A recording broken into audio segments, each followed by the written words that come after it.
Bonjour à tous, on se retrouve aujourd'hui pour voir comment réaliser une couture en grafting au niveau des épaules. Je vous montre le résultat. La couture en grafting nous permet d'avoir une couture invisible comme vous pouvez le voir. C'est invisible sur l'endroit et en plus sur l'envers on n'a aucune épaisseur. C'est une couture qui est vraiment bien, surtout pour les petites tailles. Pour les plus grandes tailles, il se peut qu'avec le temps le poids du tricot fasse que la couture s'élargisse. Cette couture n'apportant pas de tension au tricot étant très élastique. Mais sur des petites tailles, là par exemple on est sur du 4 ans, c'est vraiment très bien. Là j'ai déjà fait ma première manche, je vais vous montrer comment faire sur la deuxième. Pour faire du grafting, il faut avoir laissé les mailles en attente.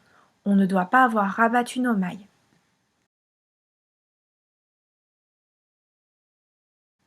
On va avoir besoin de 2 aiguilles, cela peut être des aiguilles double pointe ou des aiguilles classiques. Ou vous pouvez même repartir de vos arrêtes-mailles si ça vous convient. Moi je vais transférer les mailles pour vous montrer comment reprendre et positionner les mailles. Donc on a besoin d'aiguilles, on a aussi besoin de fils. En termes de longueur, prévoir un peu de longueur, et ce même s'il y a peu de mailles. Prévoir en termes de longueur au moins 6 fois la largeur de l'épaule. Certains diront 3 ou 4 fois, mais je préfère toujours prendre plus. C'est-à-dire que vous allez prendre un morceau de laine, le placer ici, et le faire entourer notre épaule. Là on a une longueur, 2 longueurs, 3 longueurs,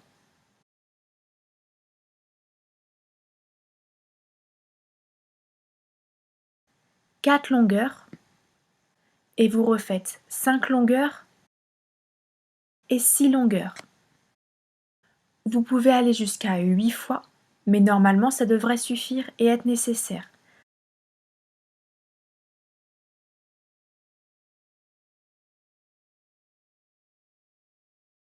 À ce niveau, vous allez être vraiment large. Je vais reprendre mon fil et en plus du fil, il vous faudra une aiguille à laine. En premier, je vais venir reprendre les mailles. Là, c'est important. Le sens des mailles, il va être vraiment très important. Donc je prends une de mes aiguilles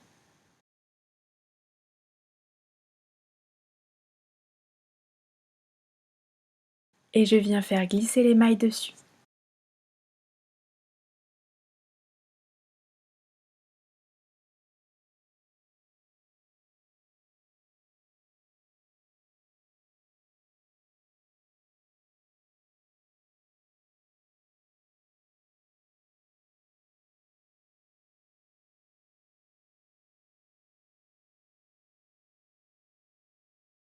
Ce qui est très important à vérifier, c'est le sens de votre maille.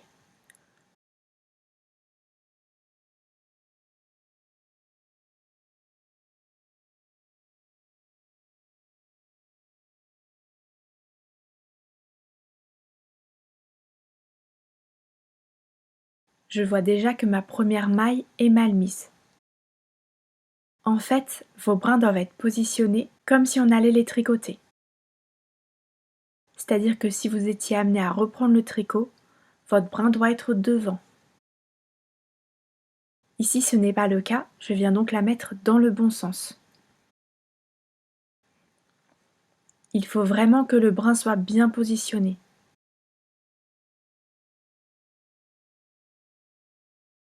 Il ne faut pas que votre maille soit comme ça.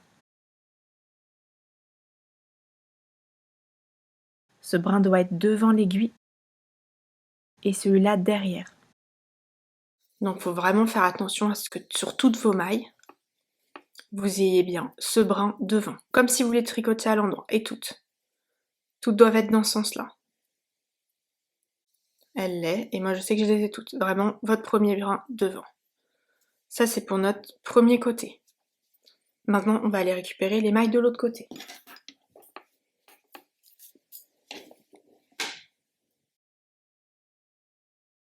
Et là, toujours le même schéma. D'un côté ou de l'autre, Si là vous étiez amené à tricoter,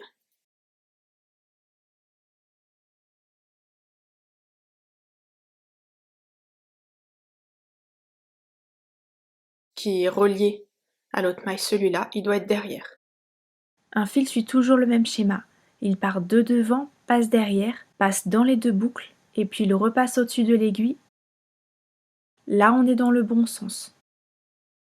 Si je venais à tricoter, hop, j'aurais plus qu'à piquer. Pareil là, si je tricote, je prends bien dans ce brin-là. Et vous allez faire ça jusqu'à avoir toutes les mailles. Donc pour les reprendre, si votre brin est bien positionné, vous reprenez comme ça. Si par exemple, votre brin était à l'envers, si en reprenant vos mailles sont comme ça, si vous avez ça devant vous, cette boucle comme ça, vous l'aurez repris comme cela, pour bien la remettre dans le bon sens. Donc on glisse nos mailles.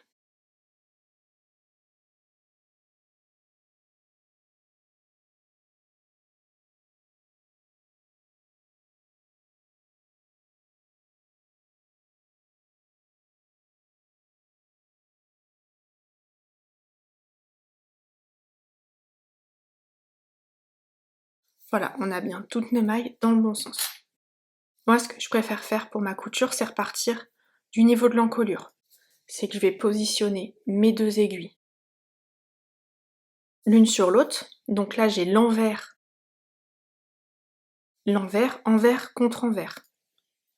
Comme ceci, il faut que les deux endroits se voient. On les pague bien envers contre envers. Moi, je préfère commencer de ce côté-là et finir ici. Après, vous pouvez aussi retourner et faire de l'autre côté. Donc voilà, ça c'est comment nos aiguilles, elles vont devoir être positionnées. On vient de positionner les mailles et les aiguilles. On va prendre notre fil et l'aiguille. Là, j'ai pris mon morceau de fil. Je passe l'aiguille à l'intérieur. Et voilà. On a bien le fil dans l'aiguille. On va venir prendre nos 12 mailles. Donc il faut bien avoir le même nombre de mailles de chaque côté. On va commencer.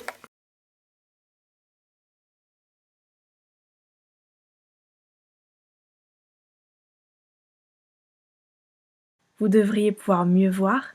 Je viens écarter mes aiguilles pour mieux voir ce que je fais.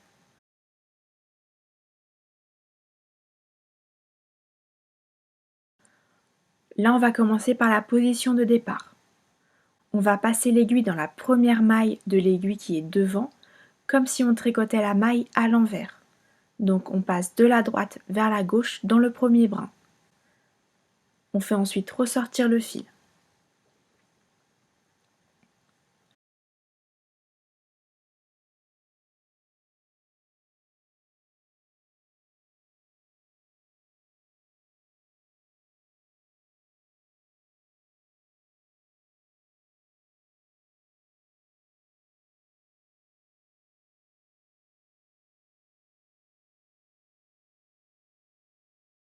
Là, on est passé à l'envers. On va ensuite aller chercher la maille sur l'aiguille de derrière.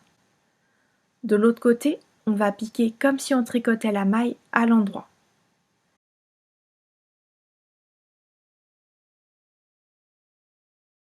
Et pareil, on fait ressortir le fil.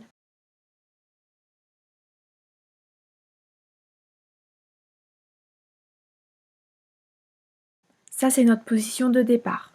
Ensuite, après être passé une fois dans chaque maille, ce que l'on va faire maintenant, on va le répéter tout le long. On passe dans la première maille de l'aiguille de devant à l'endroit.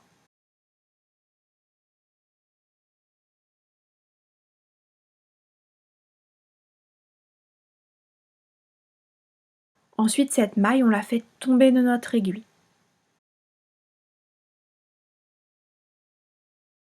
On va dans la maille suivante passer l'aiguille à l'envers. On va ensuite passer à l'aiguille de derrière. On ne fait surtout pas tomber la deuxième maille. Une fois que l'on est passé dans la première maille, on la fait tomber. On est passé dans la seconde maille à l'envers, on l'a laissé sur l'aiguille. On va aller sur l'autre aiguille, faire l'inverse. On va passer dans la première maille à l'envers.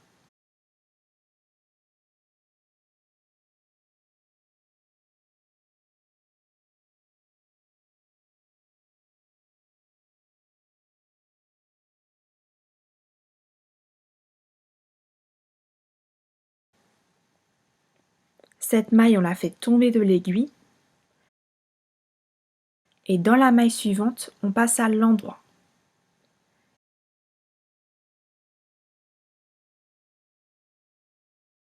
Et on répète cela. On revient sur la première aiguille. On passe à l'endroit dans la première maille.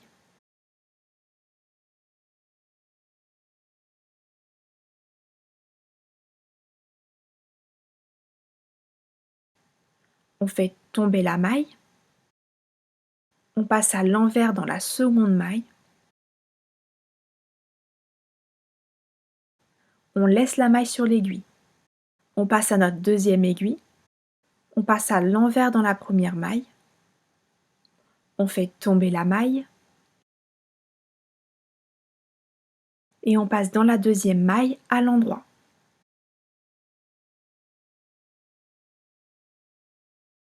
Et on répète. Sur la première aiguille, on passe dans la première maille à l'endroit et on la fait tomber.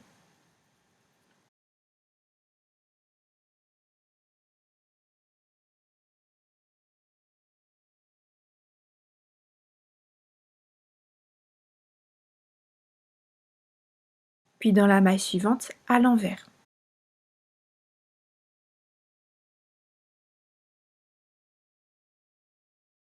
On passe à l'aiguille derrière. On passe à l'envers. Et là, ce que j'aime bien faire, c'est passer directement à l'endroit dans la maille suivante pour être sûr de ne pas oublier. Une fois que j'ai fait ça, je ressors mon fil. Je fais pareil de l'autre côté. Je passe dans la maille à l'endroit. C'est très simple, on pique juste dedans de l'avant vers l'arrière. Je fais tomber la maille et je viens directement passer l'aiguille de droite à gauche dans le brin suivant.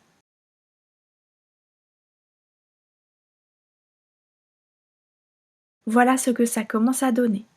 Alors là, bien sûr, c'est lâche, étant donné que je ne tire pas trop sur mon fil. Mais ne vous inquiétez pas, on viendra tout resserrer après.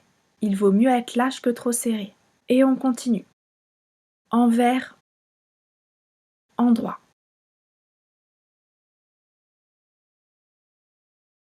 Sur l'aiguille de devant, toujours, je passe à l'endroit, je fais tomber la maille, je passe dans la maille suivante à l'envers.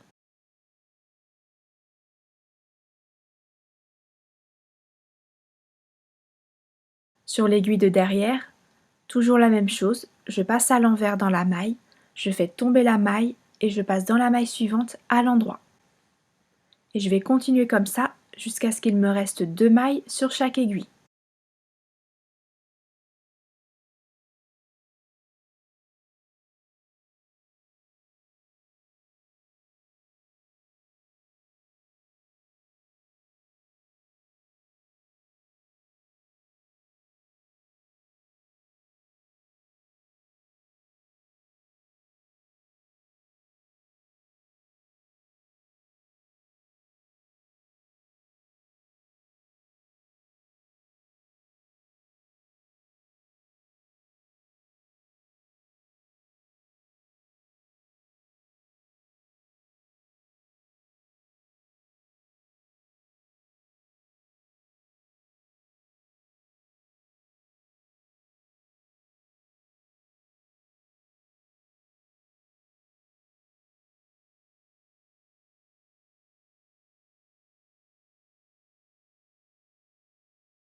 Il me reste maintenant 2 mailles sur chaque aiguille.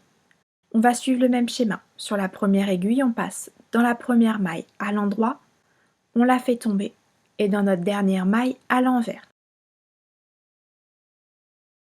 Puis sur la deuxième aiguille, on passe à l'envers, on fait tomber la maille, et dans la dernière maille, on passe à l'endroit.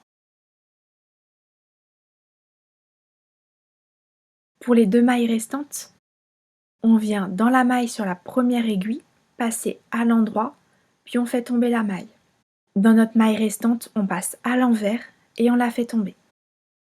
On a fini notre couture. Alors là, j'ai fait exprès de coudre lâchement. Ce que l'on va faire maintenant, c'est venir resserrer nos mailles. Le fait de ne pas avoir eu trop de tension nous montre bien le schéma de la maille. Pour resserrer, on va tirer sur ses brins. Je vais vous montrer. On commence du début.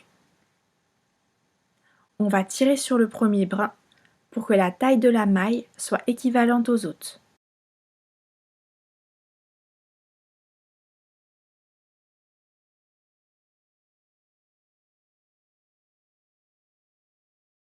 Puis on passe au brin de gauche. On tire pour resserrer et on passe au brin suivant. Vous pouvez voir que tout commence à s'harmoniser. On prend le brin suivant, on tire et on va faire ça avec chaque brin. C'est pour ça que je vous dis de ne pas trop tirer sur votre fil lors de la couture. C'est beaucoup plus facile de réparer une tension trop lâche que des mailles trop serrées, car avec une tension lâche, on voit très facilement les brins qui font défaut et sur lesquels on va devoir tirer.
Et voilà à la fin ce que ça donne.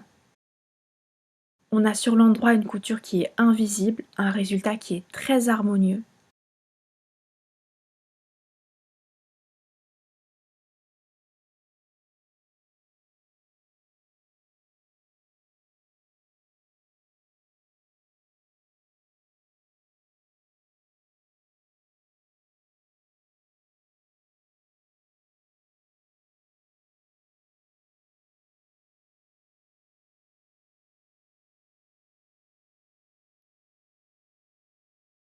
Et à l'intérieur, ça donne ça. Aucune épaisseur, ce qui est idéal pour un enfant.